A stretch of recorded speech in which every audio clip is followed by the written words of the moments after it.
لقاء علمي حول مصدر الحياة خاصة بإفريقيا. وهناك معرض خاص دولي كي يعرفنا بمصادر الحياة منذ القدم، ولحظة صراحة مهمة إخبارية ولكن كذلك علمية يستفيد منها الطلبة الجامعة وكل الطلبة بصفة عامة. C'est une première exposition ici au Maroc et ça concerne en fait les origines de la vie sur Terre. Alors ça c'est une thématique qui n'a pas été traitée ici, ou très peu traitée en Afrique, mis à part en Afrique du Sud.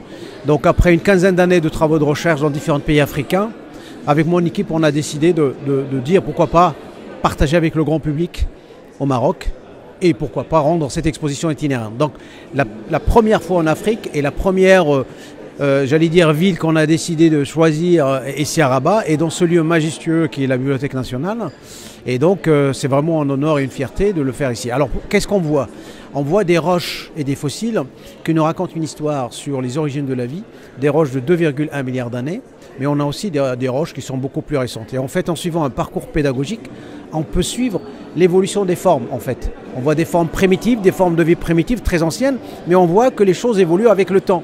Et c'est ça qui est très intéressant en fait. Donc la personne qui va venir ici va apprendre des choses sur l'histoire de la Terre qui est très vieille, de 4,6 milliards d'années, et sur l'histoire de la vie qui est la plus ancienne qui existe, c'est 3,5 milliards d'années. Et donc ça, les gens ne le savent pas.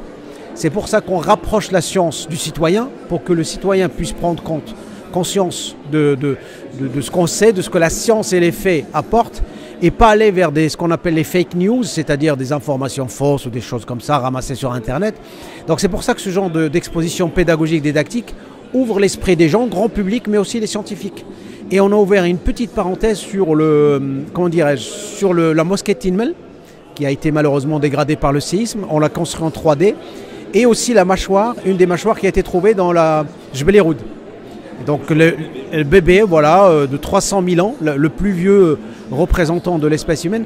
Donc tout ça, ça parle du patrimoine, et ce patrimoine est africain parce qu'on a la Mauritanie, on a la Libye, on a la Namibie. Tous ces pays-là sont représentés par des fossiles et des roches, et ça raconte une très belle histoire. Donc j'invite le public de venir visiter d'aujourd'hui jusqu'à 10 mars.